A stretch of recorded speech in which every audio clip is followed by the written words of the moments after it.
Muy buenas tardes, soy el doctor José Luis Mamani, docente de la Cátedra de Oclusión de la carrera de Odontología de la Universidad Pública del Alto. El día de hoy voy a explicar a través de este video este tema que se denomina determinantes de la morfología oclusal, que es parte del contenido de los temas que llevamos en el ROTE de oclusión.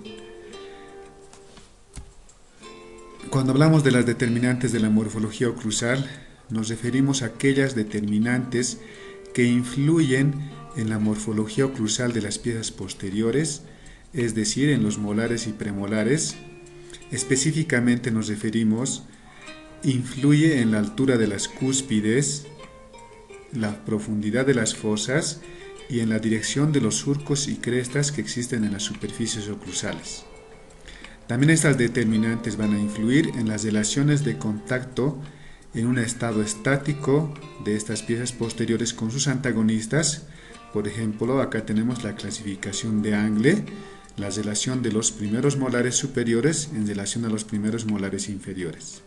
Y también influyen en las relaciones de contacto en un estado dinámico, que lo vamos a ver a través de este video, como durante los movimientos excéntricos contactantes, principalmente movimientos laterales y de protrusión, las piezas dentarias posteriores van contactando contra las piezas dentarias inferiores y específicamente la cúspide palatina va describiendo una trayectoria sobre la superficie oclusal que puede ser de mediotrusión, laterotrusión, trayectorias posteriores y anteriores de acuerdo al tipo de movimiento que se encuentra realizando estas piezas, que pueden ser laterales o protrusivas. Continuando con la explicación, existen 5 determinantes de la morfología oclusal. Entre ellas hay 2 principales.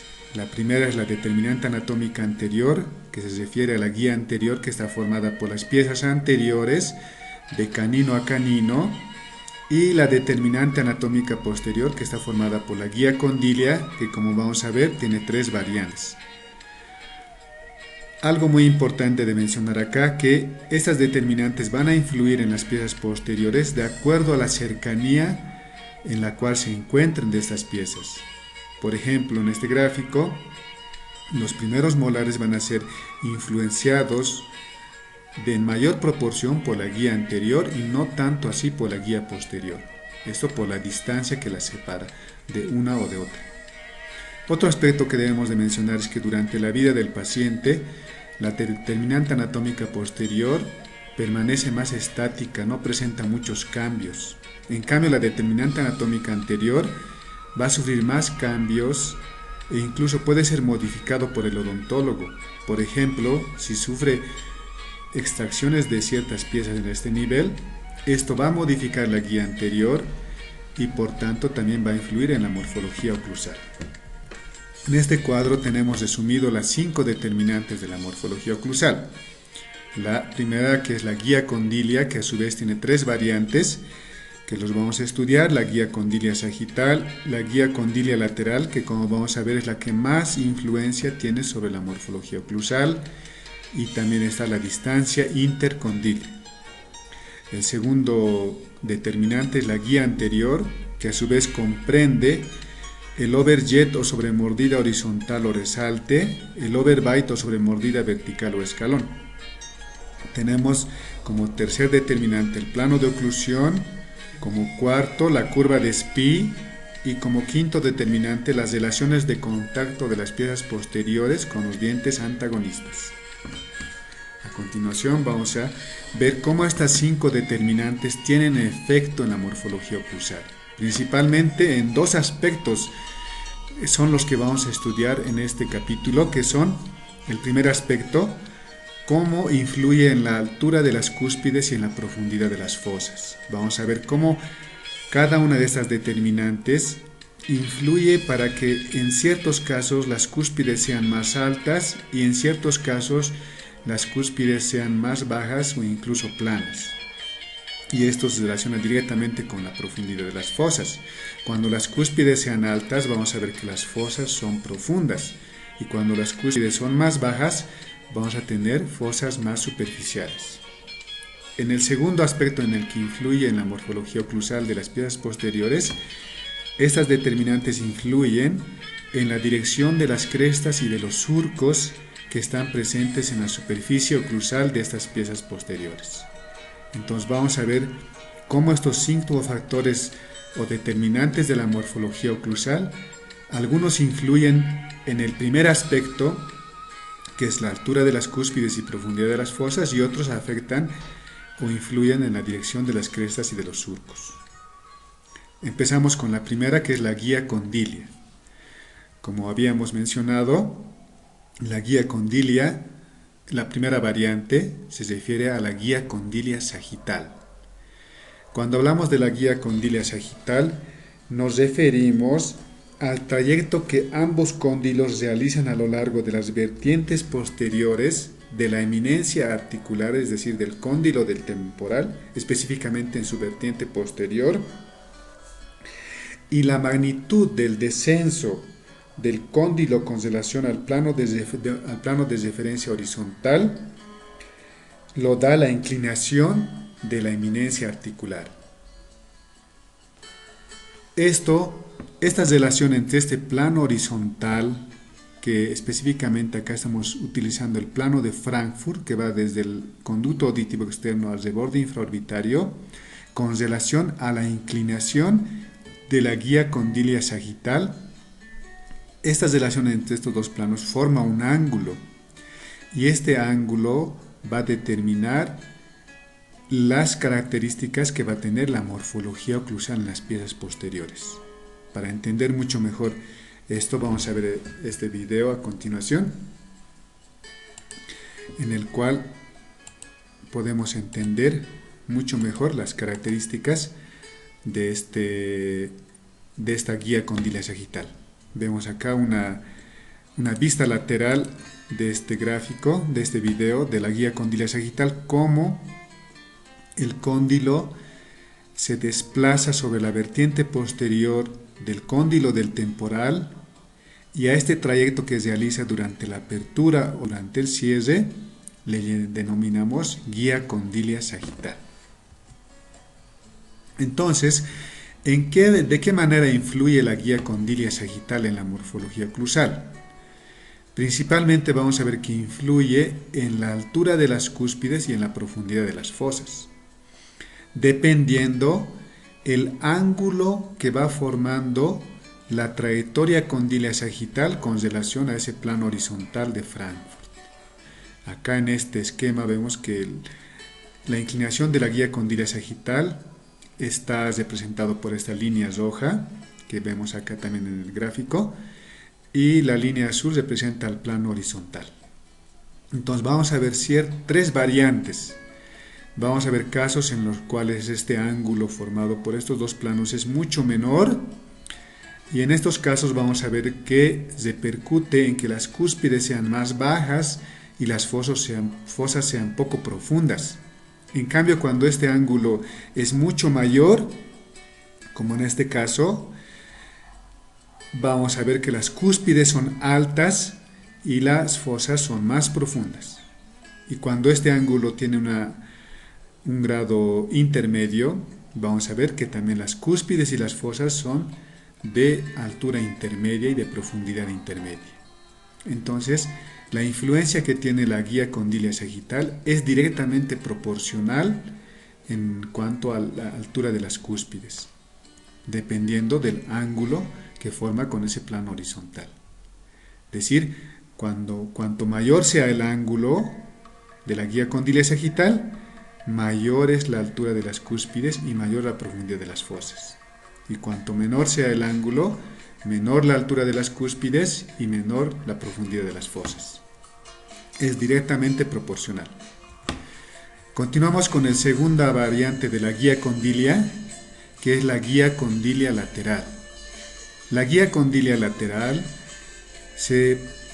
lo vamos a ver en los movimientos de lateralidad de la mandíbula, es decir, en el movimiento de Bennett. El movimiento de Bennett se refiere al movimiento lateral que realiza la mandíbula ya sea al lado izquierdo o al lado derecho. Y durante este movimiento de Bennett vamos a ver que dependiendo de qué cóndilo estemos hablando, tiene diferentes características, ya sea el cóndilo al lado a donde está realizándose el movimiento, en este caso al lado izquierdo, le vamos a llamar cóndilo de trabajo. En cambio, el cóndilo opuesto se llama cóndilo de no trabajo. Se ha determinado, según estudios, que durante los movimientos de lateralidad, el cóndilo de trabajo realiza un movimiento leve, principalmente de rotación, y se ha sacado un promedio de que ese movimiento es de 0,75 milímetros como promedio. En cambio, el cóndilo de no trabajo realiza un mayor movimiento, prácticamente se desplaza hacia adelante, hacia abajo y hacia el medio.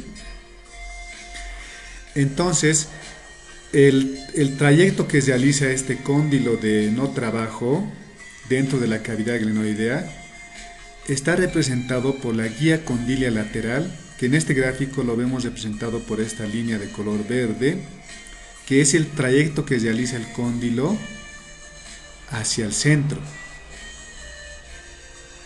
Ahora esta guía condilia lateral, en relación a un plano sagital medio que está representado por esta línea de color rojo, forma un ángulo, y a este ángulo le llamamos el ángulo de Bennett. Entonces acá en este gráfico debemos diferenciar tres conceptos. Uno es el movimiento de Bennett, que se refiere al movimiento en masa que realiza la mandíbula durante los movimientos laterales hacia el lado derecho o hacia el lado izquierdo. El segundo concepto que tenemos es la guía condilia lateral, que se refiere al trayecto que realiza hacia la parte media el cóndilo de no trabajo. Y tenemos como segundo concepto el ángulo de Bennett, que es el ángulo formado entre la guía condilia lateral en relación al plano sagital medio. Y vamos a ver que cuanto el grado de movimiento de Bennett es mayor, el ángulo de Bennett también es mayor. Y cuando el ángulo de Bennett es menor, entonces el movimiento de Bennett también será menor. Para entender mucho mejor esto, vamos a ver el siguiente video en el cual vemos representado cómo se realiza el movimiento de Bennett y cómo se ve a nivel de los cóndilos. Esto es el cóndilo del lado de trabajo y el otro era el cóndilo del lado de no trabajo. Es también muy importante mencionar que durante los movimientos de lateralidad están guiados por los caninos, por la guía canina. Vemos cómo en este movimiento que está realizándose hacia el lado derecho existe un lado de trabajo en donde el movimiento es prácticamente leve, principalmente un movimiento de rotación se da a este nivel. En cambio, en el lado de no trabajo el desplazamiento es mucho mayor, como lo vamos a ver en este gráfico, a nivel de una vista lateral de los cóndilos. Acá vemos cómo el movimiento es de rotación y acá hay un movimiento de desplazamiento en donde el cóndilo de no trabajo está saliendo prácticamente de la cavidad glenoidea y se está desplazando hacia adelante, abajo y hacia el centro. Entonces, vamos a ver que el grado de traslación lateral de la mandíbula va a depender de dos factores muy importantes. Uno va a ser de la morfología de la pared glenoidea medial del lado de balance. Cuando hablamos del lado de balance nos referimos al lado donde se encuentra el cóndilo de no trabajo. Mucho va a depender de qué tipo de morfología tiene la pared medial de la cavidad glenoidea. Esto va a determinar la magnitud del movimiento de Bennett. El segundo factor que influye en el grado de movimiento que va a tener la mandíbula durante los movimientos laterales es la banda horizontal interna del ligamento temporomandibular en el lado donde se encuentra el cóndilo de trabajo, ya que esta banda horizontal del ligamento temporomandibular actúa como un freno que, dependiendo de la elasticidad de esta banda del ligamento temporomandibular, va a determinar el grado en el cual la mandíbula puede moverse durante los movimientos laterales. Actúa como un freno. Ya, entonces estos dos factores son los que determinan el grado de traslación lateral de la mandíbula. Uno, las características anatómicas que tiene la pared glenoidea medial de lado de balance, donde se encuentra el cóndilo de no trabajo, y las características que tiene la banda horizontal interna del ligamento temporomandibular en el cóndilo del lado de trabajo. Entonces, el movimiento de Bennett, vamos a ver que influye en la morfología oclusal en dos aspectos. Influye en la altura de las cúspides y profundidad de las fosas, y también influye en la dirección de las crestas y de los surcos. Como habíamos mencionado más antes, de la guía condilia, la variante que más influye en la morfología oclusal es la guía condilia lateral. Entonces vamos a ver desde diferentes puntos de vista cómo el movimiento de Bennett influye en la morfología oclusal. Desde el punto de vista de la magnitud, si tomamos en cuenta la magnitud que tiene el movimiento de Bennett, vamos a ver que hay 3 grados de magnitud del movimiento de Bennett. Hay un grado 1, que sería un movimiento mínimo de lateralidad que muchos pacientes presentan. Hay un grado 2 y un grado 3 donde el movimiento de lateralidad es amplio. Y dependiendo qué grado de traslación tenga el movimiento de Bennett, esto influye en la morfología oclusal. Principalmente va a determinar la altura de las cúspides. Cuando el movimiento de Bennett es leve, es de un grado 1, vamos a ver que las cúspides resultan ser más altas y las fosas resultan ser más profundas. En cambio, cuando el movimiento de Bennett tiene un grado amplio, tiene mayor amplitud de movimiento lateral, vamos a ver que las cúspides resultan ser más bajas o casi planas, y por tanto también las fosas serán menos superficiales. Y el grado 2 vamos a ver que tiene una altura y profundidad intermedia. Es decir, que tiene una influencia inversamente proporcional. Cuanto menor sea el grado del movimiento de Bennett, la altura de las cúspides es mayor, ¿no? El segundo aspecto que vamos a estudiar del movimiento de Bennett o del movimiento lateral de la mandíbula es el efecto que tiene la dirección que tiene el cóndilo, en este caso el cóndilo de trabajo durante el movimiento lateral. El cóndilo de trabajo puede tener 3 tipos de dirección y en cada paciente predomina uno de estos tipos de dirección durante los movimientos laterales. El cóndilo de trabajo puede dirigirse a una dirección latero-superior, puede dirigirse a una dirección lateral pura o puede dirigirse a una dirección latero-inferior.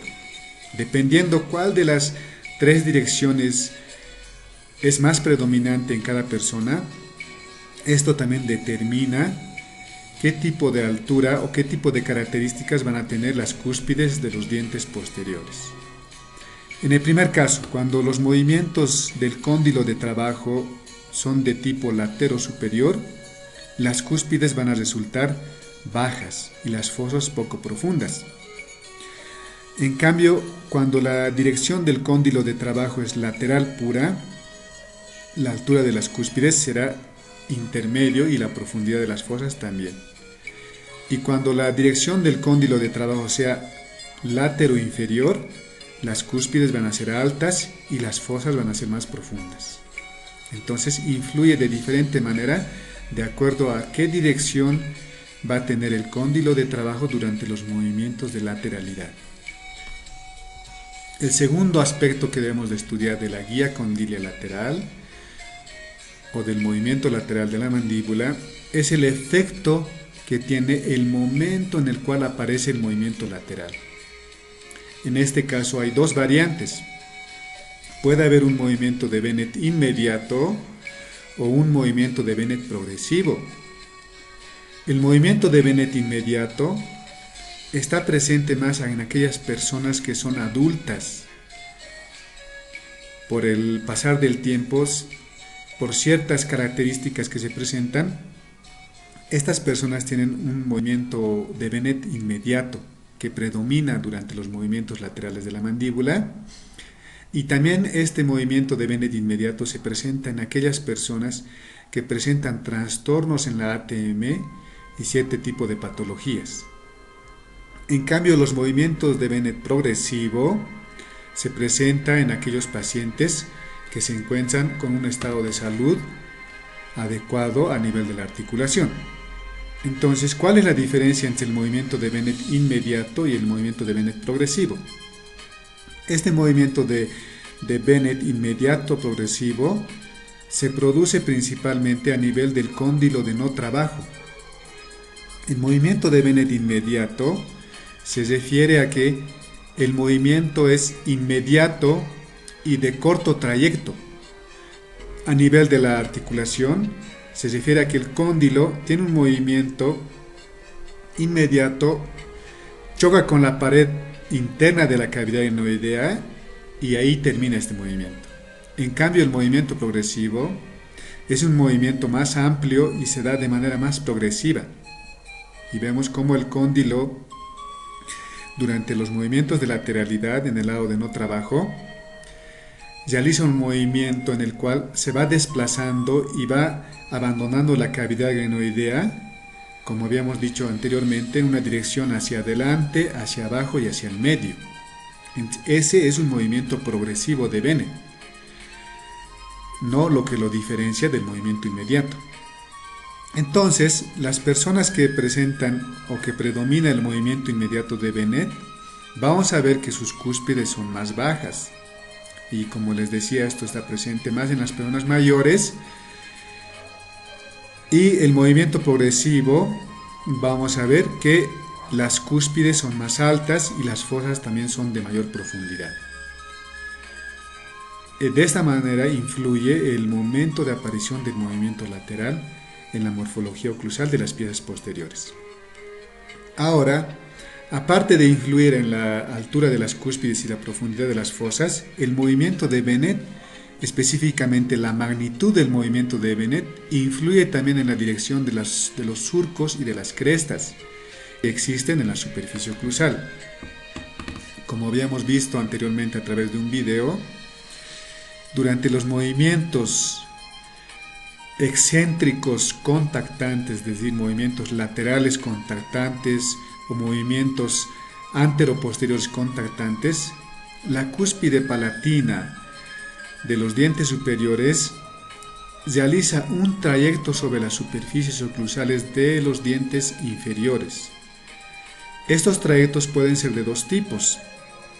Acá tenemos pintado con el color rojo las trayectorias de laterotrusión, cuando la cúspide palatina se dirige hacia afuera de la línea media. En cambio, cuando se dirige hacia la línea media, son las trayectorias de mediotrusión, que están pintadas de color verde en este caso. Entonces, estas trayectorias de laterotrusión y de mediotrusión forman ángulos, y estos ángulos van a variar de acuerdo a la magnitud del movimiento de Bennett. Es así que cuando la magnitud del movimiento de Bennett es mucho mayor, hay mayor amplitud durante los movimientos laterales de la mandíbula, vamos a ver que el ángulo formado por estas dos trayectorias de laterotrusión y de mediotrusión es también mucho mayor, como vemos acá en el gráfico. En este caso, el movimiento de Bennett es amplio y por tanto los ángulos formados por esas trayectorias también son amplios. En cambio acá, si vemos acá en el gráfico de atrás, el ángulo formado durante los movimientos de lateralidad, cuando es mínimo, el ángulo también es mucho menor. Es decir, la magnitud del movimiento de Bennett tiene una influencia directamente proporcional en el ángulo formado por las trayectorias de mediotrusión y de laterotrusión. Entonces, la tercera variante de la guía condilia es la distancia intercondilia. Cuando hablamos de la distancia intercondilia nos referimos a la distancia que existe entre el centro del cóndilo del lado derecho y el centro del cóndilo del lado izquierdo. Esto va a variar de acuerdo a cada paciente. En algunos esta distancia intercondilia será menor, en otros será mucho mayor. Y de acuerdo a la distancia intercondilia, vamos a ver que tiene efecto en la dirección de las crestas y de los surcos que existen en las superficies oclusales de los dientes posteriores. Entonces, ¿cómo influye? Vamos a ver que cuando mayor es la distancia intercondilia, que en este caso lo vemos representados por la figura A1 y B1, vamos a ver que el ángulo formado por las trayectorias de laterotrusión y mediotrusión es mucho menor, como vemos aquí en la figura. Es decir, tiene una influencia inversamente proporcional. Cuanto mayor sea la distancia intercondilia, el ángulo formado por estas trayectorias es mucho menor. En cambio, cuanto menor es la distancia intercondilia, este ángulo formado por estas dos trayectorias es también mucho mayor. De esa forma, la distancia intercondilia influye en la dirección de los surcos y de las crestas de los dientes posteriores. Entonces pasamos ahora al segundo determinante de la morfología oclusal, que sería la guía anterior. Cuando hablamos de la guía anterior nos referimos a la trayectoria que realizan los dientes anteroinferiores sobre la superficie palatina de los dientes anterosuperiores. A esta trayectoria que en este gráfico está marcada con color rojo. Esta trayectoria se produce durante los movimientos anteroposteriores que realiza la mandíbula o los movimientos protrusivos contactantes que la mandíbula realiza en relación a la arcada superior. Entonces básicamente vamos a ver que la guía anterior está influenciada por dos aspectos de las relaciones de los dientes anterosuperiores en relación a los dientes inferiores. Nos referimos al overbite, que es el desbordamiento vertical que realiza las piezas anterosuperiores en relación a las piezas inferiores, y el overbite, que es el desbordamiento horizontal, el overjet. El overbite es el desbordamiento vertical y el overjet el desbordamiento horizontal. Para entender mucho mejor la guía anterior, vamos a ver este video, donde vemos que la guía anterior está compuesta por todas las piezas anteriores, de canino a canino, tanto superiores como inferiores. Y vemos cómo existe un desplazamiento de los dientes anteroinferiores sobre la superficie palatina de los dientes anterosuperiores durante los movimientos en sentido anteroposterior. Entonces, esta guía es la guía anterior, todo ese trayecto que realiza. Entonces, ¿qué efecto tiene la guía anterior sobre la morfología oclusal? Vamos a ver que influye principalmente en la altura de las cúspides y la profundidad de las fosas.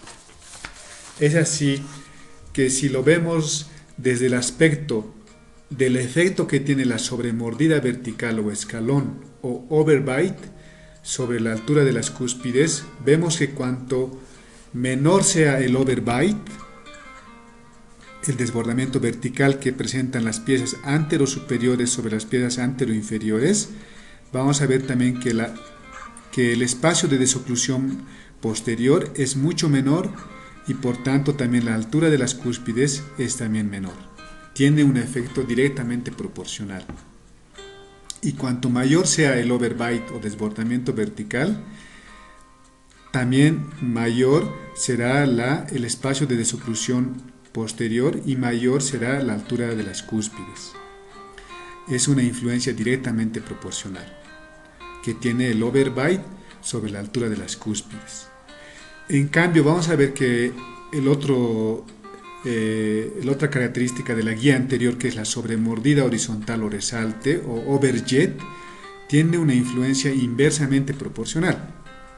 Es decir, que cuanto hay una menor desbordamiento horizontal, un menor overjet, el espacio de desoclusión posterior será mayor y mayor será la altura cuspidia. En cambio, cuanto mayor es el overjet o desbordamiento horizontal, el espacio de desoclusión posterior será menor y las cúspides serán mucho menos altas. Entonces es un efecto inversamente proporcional que tiene el overjet sobre la altura de las cúspides. Continuamos con el tercer determinante de la morfología oclusal, que es el plano de oclusión.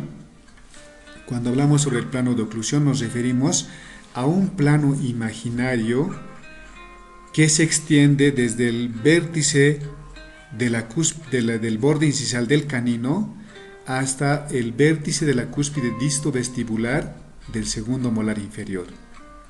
Este plano, que es un plano horizontal que va desde este punto hasta este punto, lo conocemos como plano de oclusión.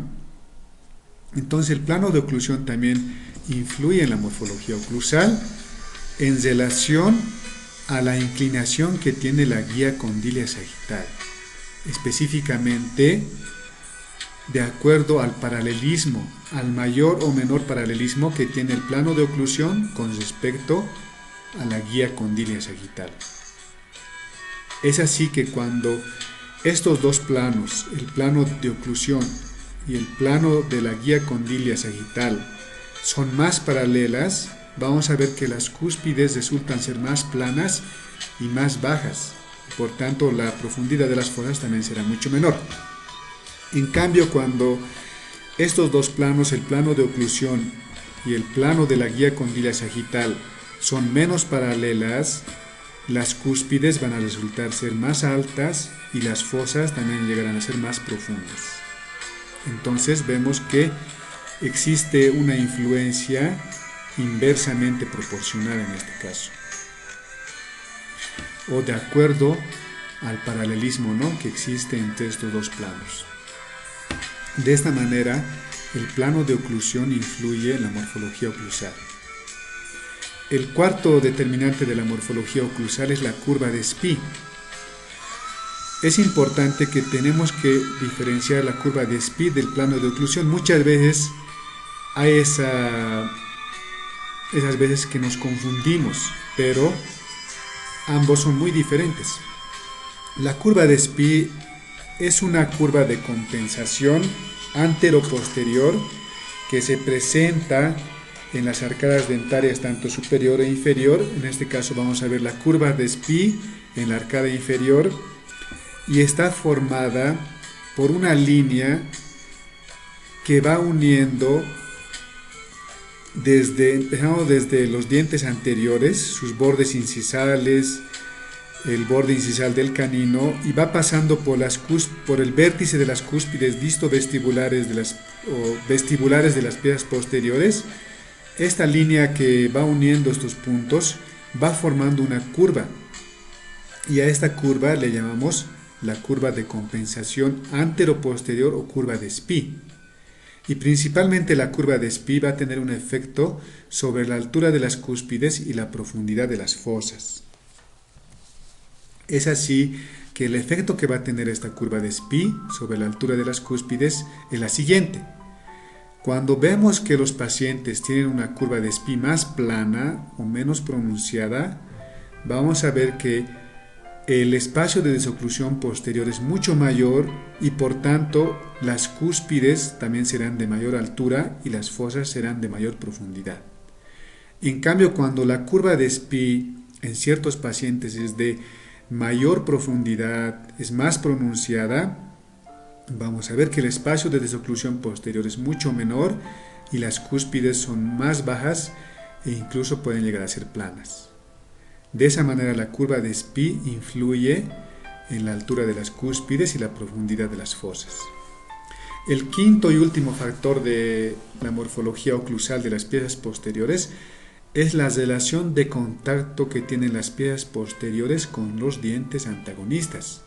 Dependiendo de qué tipo de relación existe entre estas piezas, también influye principalmente, como vamos a ver, en la dirección de los surcos y de las crestas que existen en las superficies oclusales de estas piezas. Entonces, tenemos que aclarar primeramente estos dos términos que son el término de laterotrusión y de mediotrusión. Estos dos movimientos se producen durante los movimientos laterales de la mandíbula o movimiento de Bennett, como hemos conocido, en donde un movimiento de laterotrusión significa el movimiento que realiza la mitad de la mandíbula durante un movimiento lateral.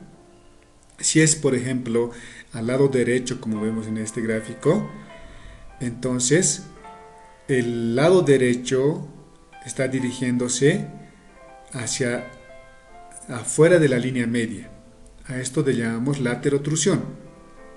En cambio, la otra mitad de la mandíbula, que en este caso corresponde al cóndilo de no trabajo, al lado de no trabajo, realiza un movimiento de mediotrusión. Entonces, el lado de trabajo, donde se encuentra el cóndilo de trabajo, la mandíbula realiza un movimiento de laterotrusión. Y el lado de no trabajo realiza un movimiento de mediotrusión. Entonces, por estos dos está compuesto el movimiento de Bennett, por el movimiento de laterotrusión y por el movimiento de mediotrusión. Vamos a ver a continuación un video que hemos visto al principio, pero para poder entender mucho mejor esta última parte que estamos explicando sobre este quinto determinante de la morfología oclusal. Como dijimos, que es la relación de contacto que presentan las piezas dentarias con sus antagonistas. Esto principalmente durante los movimientos excéntricos. Y vemos que durante los movimientos principalmente de laterotrusión y de mediotrusión, la cúspide palatina realiza estos trayectos que son de mediotrusión hacia el centro y de laterotrusión sobre la superficie oclusal de las piezas posteriores. Hay también desplazamientos anteriores y posteriores que ahora no lo vamos a mencionar. Principalmente nos vamos a referir a las trayectorias de laterotrusión que están pintadas en este gráfico con color rojo y las trayectorias de mediotrusión que están pintadas de color verde. Entonces,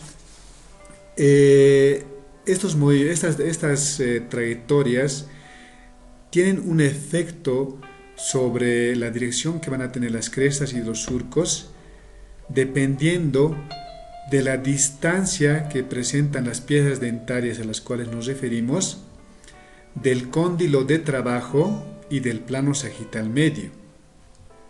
En otras palabras, decimos que cuando una pieza dentaria, en este caso este molar, vemos que está más cerca del cóndilo de trabajo y también más cerca del plano sagital medio, entonces esto influye en la dirección o el ángulo que van a formar las trayectorias de laterotrusión y de mediotrusión. En ese caso vamos a ver que en este caso del molar va a presentar menor angulación las trayectorias de laterotrusión y mediotrusión. En cambio, cuando se encuentra más alejado del cóndilo de trabajo, el ángulo que forman estas trayectorias de mediotrusión y de laterotrusión será mucho mayor. Es decir, tiene una influencia directamente proporcional. Cuanto más alejado está del cóndilo de trabajo una determinada pieza dentaria, este ángulo formado por esas trayectorias será mucho mayor. Y cuanto menos alejado esté del cóndilo de trabajo, el ángulo de estas trayectorias es mucho menor. Y cuanto más alejada, este ángulo será mucho mayor. De esa manera, tiene efecto estas relaciones de las piezas dentarias con sus antagonistas sobre la dirección de los surcos y de las crestas que existen en la superficie oclusal de los dientes posteriores. Entonces, de esta forma, a través de este video hemos explicado cómo estos 5 factores de la morfología oclusal influyen en la morfología de los dientes posteriores, principalmente recordando en la altura de las cúspides y profundidad de las fosas, y en el otro aspecto que influyen es en la dirección de los surcos y de las crestas que existen en la superficie oclusal. De esa manera terminamos esta clase. Muchas gracias por su atención y en otra oportunidad continuaremos.